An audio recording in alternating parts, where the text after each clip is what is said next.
voltamos com o quarto e último bloco do programa Despertar da Consciência. Sebastião, na página 146 do nosso livro, o senhor diz assim: os veículos de manifestação do espírito são constituídos pela somatória de incontáveis níveis conscienciais que trazemos em nosso patrimônio espiritual ao reencarnar. Mas eles sofreram a influência dos pais e de todo o contexto onde for reencarnar ou não? Vamos analisar. Quando os pais começam a desejar conceber um filho, eles já estão auxiliando esse filho na confecção do chamado modelo organizador biológico ou do perispírito para gerenciar a atual experiência. Então, se os pais querem um filho equilibradamente na área sexual, eles vão equilibrar-se sexualmente para fornecer esse produto. Porque se forem promíscuos, jamais terão filhos equilibrados, salvo se esse filho vier para auxiliá-los. Alguém que vai transcender a situação desequilibrante dos pais para tentar resgatá-los ou equilibrar a energia de ambos nessa situação. Mas, normalmente, os filhos que estão chegando, a maioria das vezes, são crianças intelectualmente evoluídas e moralmente pouco evoluídas. Ainda não estão vindo todos moralmente evoluídos, embora estão chegando muitos chamados crianças cristais, que são moral e intelectualmente mais evoluídos normalmente do que os pais ou o meio em que eles vão chegar. Então, tanto esses pensamentos, os sentimentos, as palavras e a conduta dos pais já interferem desde esse estado que antecede a concepção física, e eles vão receber o reencarnante no universo perispiritual, que hoje pode ser de ambos, né, antes da concepção física. E toda essa interferência já pode complicar a vida do reencarnante ou facilitar, dependendo do que se pensa, sente, fala e faz. E após a concepção, o ato sexual, onde vai ligar-se ao óvulo, vai mudar, ou melhor, vai ampliar as possibilidades, porque agora vai entrar elementos mais densos na área da alimentação e outros relacionamentos, os ambientes que os pais vão frequentar, o que eles vão ver, ouvir, ler, tudo isso vai influenciar mais abrangentemente, porque agora já está ligado fisicamente também. E todo esse patrimônio do pensar, sentir, falar e agir dos pais, do meio, em todos os ambientes que eles frequentam, pode interferir nesse espírito se ele não tiver o cabedal para transcender tudo isso. Se ele não tiver a parte moral e intelectiva mais ampliada do que o contexto e o meio, né, que os pais têm as suas experiências, e a própria universidade mental, perispiritual e biológica dos pais, ele pode já se complicar e já vir esses seres que, mesmo criança, já têm esses aparentes desequilíbrios em alguma área, quer seja sexual, quer seja moral, nós já vamos ver isso desde o berço. Em caso de filhos homossexuais, isso é um desequilíbrio do pai ou de uma encarnação dos pais ou de uma encarnação anterior? Pode ser ambas as coisas. Basta lembrarmos de Joana que os pais podem interferir de tal forma na organização perispiritual e física do seu filho que ele pode mudar o sexo externamente no corpo do filho ou da filha. Então, se ele, o espírito, o reencarnante, escolheu estar feminino e os pais não definiram antes que gostariam de um ser masculino, eles podem alterar a estrutura biológica e nascer fora masculino, dentro feminino. E aí nós já vamos ter aí alguém já com conflito sexual. E se não for orientado, se esse espírito não for um espírito resolvido, ele vai para a promiscuidade, ele vai alterar o seu corpo, ele vai mutilar o seu corpo, porque ele fez uma programação masculina ou feminina e agora ele está num equipamento diferenciado. Então nós precisamos ter o cuidado de estabelecer ou nos prontificar a trazer um filho ao mundo. Isso não é tarefa para qualquer um. Muitos querem, mas nem sabem por quê. O que significa trazer um filho ao mundo? Para ser mais um? Não é isso o propósito divino. Nós precisamos nos tornar conscientes, e eu acredito que no futuro vai precisar de diplomas para ser pais, para termos a consciência desde as estruturas do desejo inicial até a nossa completude na área de educadores, que nós transferimos hoje, na maioria das vezes, para babá, para a escola, para terceiros, terceirizamos todas as tarefas que deveriam ser nossas e queremos ser pais, só para ter um bibelô, porque fazem o aniversário de primeiro ano da criança, regado de bebidas alcoólicas, para adultos que não tem nada a ver com aquilo. Pelo menos o que José Raul Teixeira fala tem muita coerência, que ele já falou em muitas palestras, que o primeiro aniversário de uma criança deveria ser em torno dos 7, 8 anos, onde ele tem consciência e ele vai convidar os seus amigos, e não os amigos dos pais, da mãe, para a sua festinha. A festinha é dele, não é para os pais aparecer para a sociedade. Então, se não tivermos essa consciência e a coerência como pais, nós vamos mais perturbar esses reencarnantes do que auxiliá-los, e mais perturbar-nos do que auxiliar-nos também. Mas hoje a criança, ela mal chegou em casa, né? Ela está saindo da maternidade, já tem uma festa esperando por ela.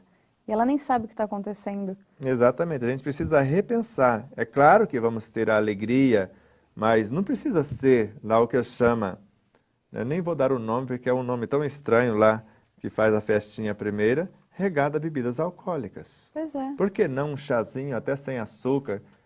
São amigos, então vamos festejar, sim, mas de uma outra maneira. Não precisa ser aquele ambiente, né, meio perturbador para receber um ser que já vem com dificuldades, às vezes imensas. Ou, como vemos pais, a criança está ali, pequenina, o pai tem a coragem de colocar o seu bico, eu nem sei por que dá bico para a criança, para enganá-la, né, porque é isso que nós fazemos, e coloca na cerveja e coloca na boca. E mais tarde ele se torna um alcoólatra, e aí ele quer falar que o filho, que é o responsável por estragar a sua vida e etc. Então, se não tivermos os cuidados de transferir valores, para isso o ser humano é um conjunto de valores. A consciência humana, a alma encarnada, vai aprimorar esses valores.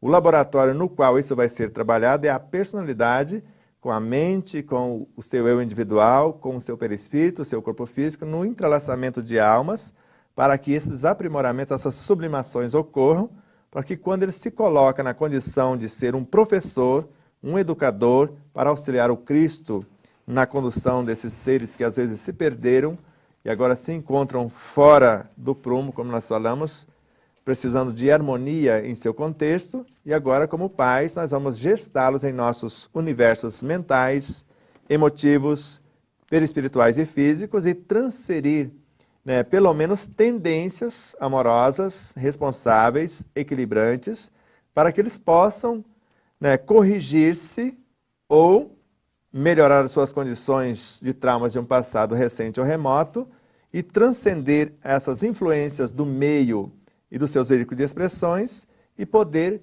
desenvolver esses valores do ser humano e se tornar humano de fato e sublimar a sua alma, a sua consciência e assim sucessivamente. Sebastião, é a mãe quem escolhe o sexo do filho? Nós vemos que a definição do sexo do bebê é por conta do esperma do pai. E normalmente ele acusa a mãe por não dar um filho masculino. Ele que tem essa autoridade geneticamente falando, segundo a ciência. Mas quem escolhe o sexo do filho deveria ser ele, o reencarnante. Ele é que sabe a melhor experiência sendo masculino ou feminino, porque ele tem autoridade para mudar, mesmo o pai fornecendo o material que possibilitaria ser masculino, ele pode interferir e mudar a polaridade e nascer feminino, porque é a proposta dele. Mas a escolha do sexo deveria ser do reencarnante e não dos pais. Ele se colocar à disposição e o espírito é que vai definir como ele quer vir, porque a fila é imensa. E se eu definir pelo menos, não, eu quero 2, eu gostaria, se fosse possível, vir um casal, porque nós gostaríamos de ter essa e essa experiência, etc, etc. Então, agir como educadores de um ser masculino e feminino para aumentar as possibilidades da experiência. Mas nós precisamos, como pai, definir isso muito antes para que não atropelemos a vida do reencarnante. Para não atrapalhar também, né? Não atrapalhá-lo e não atrapalhar-nos, porque nós podemos nos complicar e complicá-lo. Sebastião, o corpo físico, ele evolui na mesma proporção que o perispírito? Muito mais lentamente, até porque é um ser mais primário. Ele está um degrau atrás, enquanto a velocidade no perispírito seria de 1000 por hora, no corpo físico estaria 10 por hora. Mas ele pode evoluir sim e acelerar-se o processo a depender do amor que dedicamos, da disciplina, né, e para que tarefa nós estamos treinando esse corpo. Então, quanto mais nobres as tarefas que executarmos com o corpo, mais rápido ele se promove e ele pode chegar à velocidade do perispírito, porque ele vai evoluindo até se confundir com o perispírito. E se ele estiver mais perto dessa fusão do que do início, ele pode evoluir tanto quanto. E os dois vão evoluir na direção da consciência para integrar-se ao espírito como patrimônio dessa infindável jornada. Então não é um processo em conjunto. É um processo em conjunto porque um não existe sem o outro. Por exemplo, eu, perispírito, que já fui um dia corpo físico, se eu não tiver o corpo físico, eu não exercito meus potenciais. Porque eu preciso ajudar alguém que está na retaguarda. Eu, corpo físico, se eu não tiver a orientação de um perispírito, eu também não vou avançar. Então eu preciso dele quanto ele precisa de mim. Então Leon Denis, na obra O Grande Enigma, ele coloca mais ou menos assim: nós somos tão necessários a Deus quanto ele a nós, porque ele se expressa através de nós, e nós evoluímos porque existimos nele. Então ninguém vive sem esse mundo de relação.